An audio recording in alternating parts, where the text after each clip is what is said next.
Hi, welcome back to my channel. Today I have a very exciting guest and we are going to talk about being a self-diagnosed autistic person. So I'd like to welcome back to my channel my friend Cathie. Hello. Cathie is the parent of at least one, possibly two, autistic children, and since meeting me and hanging out with me, I guess, has started to identify as an autistic person but hasn't as yet sought out a formal assessment or diagnosis. So thanks for doing this. Thanks for coming and squashing in my tiny little studio, and let's get started. So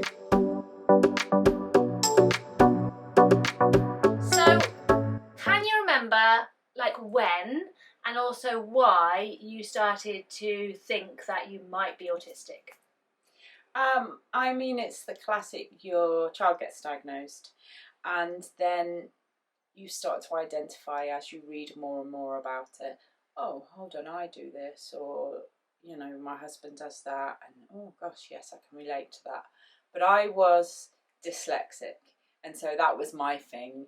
And so I was like, well, that's why I am, you know, different, and always felt kind of on the periphery. So that's my thing. I don't really need to worry about having anything else at all. So that's when the penny started dropping, that oh, I am different, and there is a reason for that, but I just put it down to the many facets that come with dyslexia that you don't really think about.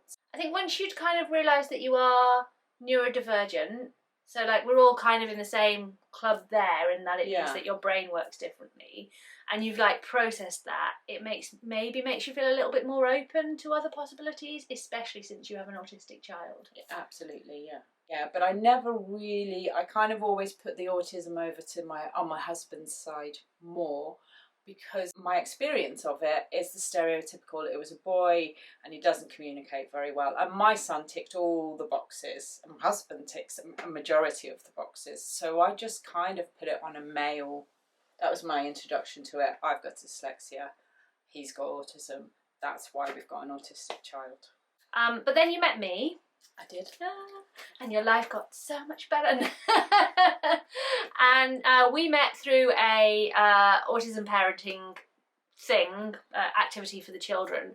And we started walking dogs together. And because we are the parents of autistic children, and because I am autistic, and because I do what I do, we naturally fell to talking about autism quite a lot as part of those early walks. Yeah. And you were expressing to me that you had anxiety around social situations, and that you had a tendency to catastrophize, and just that like sort of overthinking, busy brain, figuring out everything that could possibly go wrong in any scenario, kind of, which made me think of autism. So I think I actually might have said to you, like, have you thought about maybe whether you could be on the autistic spectrum? That's not what you said. What did I actually say? I can't remember. You do know that you are autistic. Is that what I said? Yeah. And I didn't.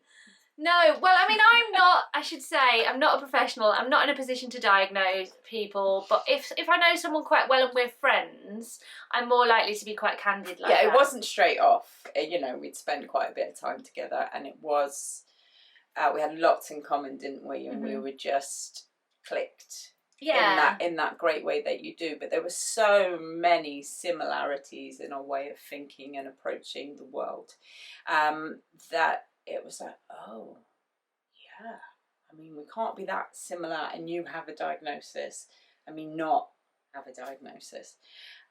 So that's when I first started taking on board that yes, I was, and reflecting back on past experiences and how I reacted to them, and just thinking of so many examples in my teenage years and in my 20s of when I was just really awkward and really over and emotional, and it made sense to me. And then I could look at myself in a different way, in a more, oh, that's why I do that. Yeah, it just totally fitted. Yeah, and I think that's a really similar experience that people have when they have had an assessment and diagnosis, that kind of going back over your past and like reframing it in a new way. Yeah, so that's like a really familiar experience. And I think that we'll get into a little bit more, you know, the practicalities around accessing an assessment and the reactions that you get. But I think that often when people hear about self-diagnosis, their first reaction is, well, you can't do that. You need an official person or you're going to take resources away. And as far as I know, what you've gotten from that is more like an internal thing than an external, like getting something for it type thing. Would you agree? Yeah, I think it's really helped my mental health to have that insight into why I do things, and recognising that that's okay, and to learn how to, you know, we're always learning and evolving, and your awareness to yourself and why you do things as you get older becomes more attuned, doesn't it? Mm-hmm. And with that realisation that I'm autistic, it's given me a whole more understanding of myself, and I'm much more forgiving of myself. And actually I think, wow, I've achieved a lot, considering I've had to battle, that's maybe not the nicest word to use it, but I've had to contend with you all are dyslexic, these don't worry. difficulties, but I'm all right. I've done all right. Yeah, and I think it's only been good. I don't think there's anything negative that's come out of you identifying in this way. You've not impacted anyone else negatively. You've not impacted yourself negatively.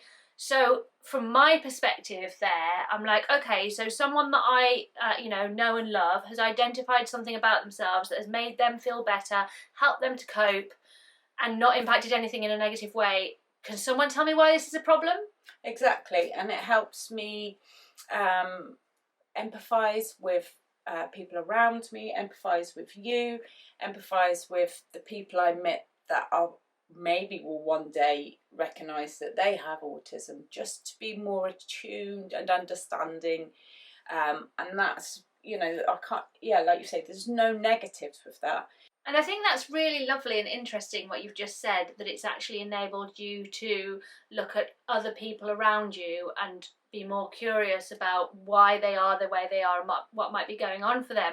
So if identifying as autistic means that you're a bit more like, well, if that's what's going on for me, maybe other people have got stuff going on for them, and makes you, I mean, you've always been a kind person, makes you even a kinder person.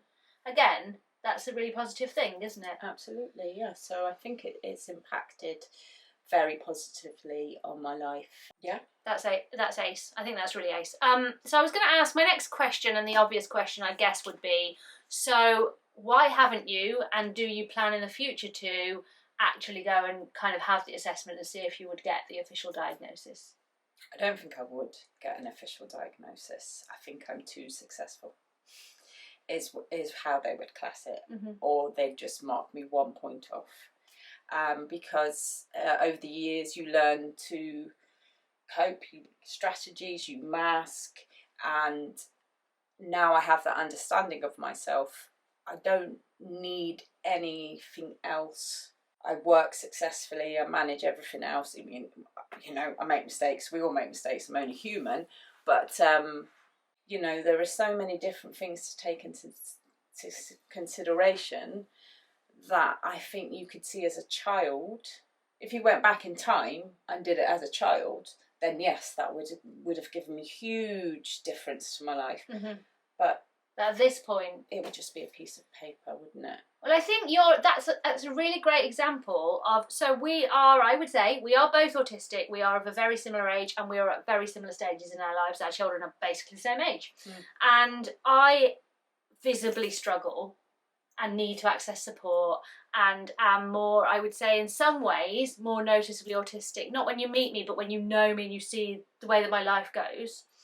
And I think that the difference there is not that I am more autistic than you, but is that you have had life experiences and an education and a career that has built you up rather than crushing you down, which just kind of proves the whole autistic people don't need to be traumatised and sad if our lives are working. To me, that doesn't say you're less autistic. It says, look what can be achieved if we are in the right place in life, right?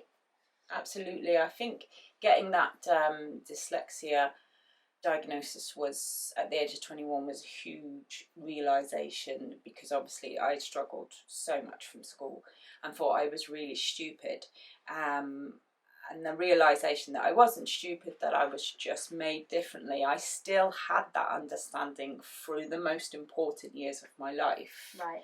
and yeah, it would be interesting if I hadn't have had that, how successful would I have been? I don't think I'd have completed university at all without any kind of support. So I already had that understanding of myself, and knew that I had to work harder at certain things. And then with that, now that knowledge of autism, gosh, you know, you think, what could I have achieved if I'd had that recognition? But also, people's attitudes towards autism are so different now, even in the few years since my son's been diagnosed.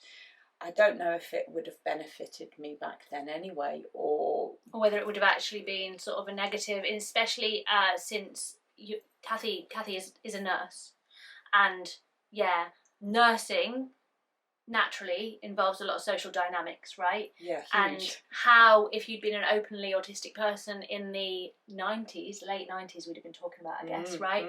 How that would have been regarded, and how you would have been treated, and how would that would have impacted your career progression. We just can't know, and so we don't know whether it's a negative or a positive. But I think you're right in that I was 36 before I identified my neurodivergence, so I had 36 years of, it's not that there's anything wrong with me, it's that I'm less good at life than everyone else, and therefore I've just got to stop being so useless. Whereas at least you could be maybe more kind to yourself. Yes. Yeah. And I think you're right. I don't think they would identify your autism if you went for an assessment, because you would be going to the same team that I went to, and you would be waiting a long time, and I think you're right, and I think that would be really invalidating for you. Yes, yeah. I don't think it would be correct. And I also think, because I know you really, really well, because Cathie is one of my closest friends, your anxieties, you hide them really, really, really well. Really well. Like, you just seem like you're always fine. And I know that you're not, but if you didn't know you really well, you wouldn't know that. So for someone who's going to meet you in a few hours to figure out what's underneath that, you're like a swan, aren't you? Yeah, absolutely.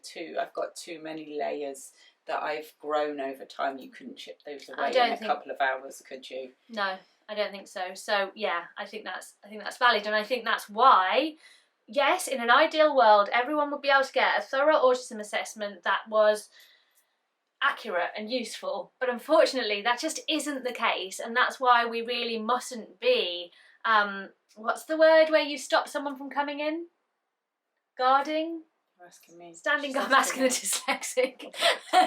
Standing guard of this identity, of this diagnosis, from people who are autistic but just won't be believed and won't be assessed and won't be diagnosed. And we don't need to be saying, oh no. We need to be saying, oh my gosh, I'm so sorry that you haven't been able to be understood, and you're still welcome here.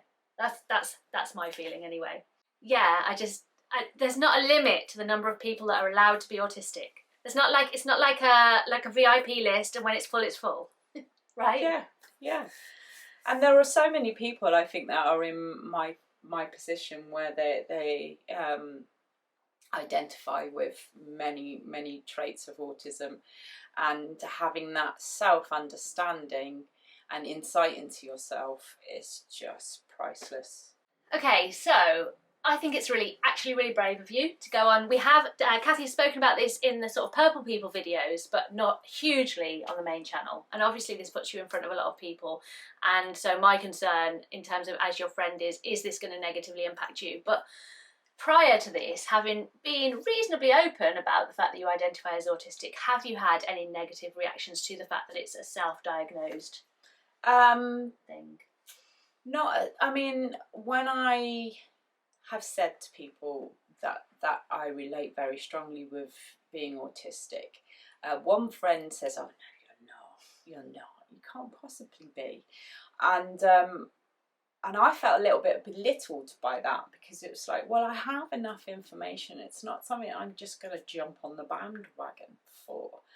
And then actually what I realised was she was complimenting me, because I mask it so she well. thought she was complimenting you. She felt like she was complimenting me, because people are like, oh no, you know, you don't want to have a disability. And it's, you know, that understanding. I remember when I found out I was dyslexic, I was so happy because it meant I wasn't stupid. And, you know, one person's response was, oh no, that's awful. And it's like, okay, well, I was dyslexic okay. a week ago when we didn't know, but sure. Yeah, right? Like yeah. you've suddenly been given dyslexia at that point. You were fine before. Yeah. And I think once autism's on your radar, you know, you're already making those adjustments in how you're viewing future things and how you're viewing the world. I would actually say you were already making those adjustments for yourself in the way that you structure your week and your downtime, and knowing, I think you knew that you got overstimulated. I think you knew that you needed lots of downtime, even prior to realising why, really. Yeah, I would, like say, I put myself out there, went on a school trip with the kids, I'd go, if the bus got back early, you know, I'd sneak off up the road and have a cup of coffee and sit in a really dark, quiet room for 10, 15 minutes, anything, until I went and took the children, went back and got the children, because, so I was already doing that, but I didn't realise what it was. No, exactly. And in a way, that's why you thrived, because I think there's something there as well about you are more confident at doing what you need to do for yourself when you need to than I can be sometimes. I think I'm getting better. But, yes. But I've also learned from you, which has been really useful. So like the diagnosed autistic person has learned from the person who didn't know that they were autistic some great autistic life skills. Yeah. Anyway. Well, this is it. You know, that's why it's so great to have as many different inputs into what's going on in your life, diagnosed or undiagnosed, because we can all learn from each other all the time. Right, exactly. Okay, so I know that there are a lot of people of our age and younger who are currently self-diagnosed or questioning, who will be watching this, and definitely not sitting in the confident place that you sit in. What advice would you give to them? I mean, I think you have to choose who you share that information with. I do a lot of moving around different places to do with work, and I don't go and announce it to everyone, because not everybody needs to know. But if I see somebody who I'm working with or something, and I think it would help them to know that about me, then I will kind of voice it. But obviously my confidence about that comes from you, and learning about it and knowing that it is okay to, as we say, self-diagnose, because it gives you an understanding of yourself and the people around you. And I suppose just as more people accept that, you'll grow more confident in it. I think that's really good advice, actually. It's like that thing of you, in general, should not be looking for your validation outside of yourself.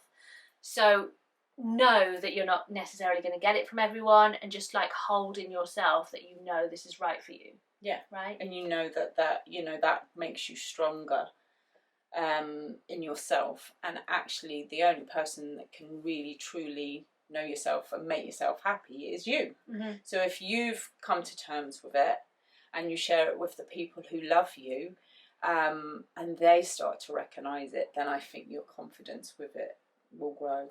Yeah. Because there will always be people, even with a diagnosis, there are people who are just like, no, that's just, I know, you have to justify your disabilities to be doing what you're doing, and and you've got reams and reams of paperwork. Actual NHS paperwork for all the things that I claim to have, and it still doesn't make any difference. Yeah, so there's always going to be haters and non-believers, and you just have to choose not to take them on board, because, you don't have to prove yourself to anyone. You just have to be happy within yourself, and then once people see, actually, oh, wow, they're quite comfortable with that. They're not it's not taking anything from me. And I think as autism awareness grows, That's hugely changing. I mean, we've had a few conversations now, haven't we, with women who have seen documentaries about other women being diagnosed with it, and I think that's really helped with being able to have conversations about it, about women saying, oh, yes, I identify with that, maybe I've got it too. And the more... And I think, sorry, I just also should add, and also men and non-binary people that aren't necessarily fitting that, anyone that's not really fitting that stereotype, yes, right? Yeah. I've always felt like I was on the periphery of life, to be honest. I've always felt like I'm on the outside. But that's okay. But the periphery now has, like, maybe the autism scene is like, we're like the kitchen at the party. We don't want to be where the noise is, but there are people there and we are friendly. Yeah. Right? Yeah. Right, well, that seems like a really nice place to leave it. I'm sure that we can have further conversations about self-diagnosis. If there's anything that you particularly wanted to know from Cathie, maybe also leave a comment, because you might check the comments and you might reply. Who knows? She might or she might not, but it's always worth a try, just like me. Yeah, thanks for watching. Thanks for being here. If you did enjoy this video, please do hit the like button. If you are enjoying my videos in general, I make new content every Friday about disability, autism, ADHD, life in general, so subscribe to my channel so you don't miss a thing. If you are leaving a comment, please be kind. Cathie is not a professional YouTuber like me. She should not have to deal with mean comments, any that come. I will just delete them, so you're wasting your time. Got no time for it. I'll just delete them. There's no time. So just don't. Just be kind and respectful, please. You can disagree, but do so respectfully. And that's me protecting my friend. Mess with Cathie, you'll be messing with me first. Got it?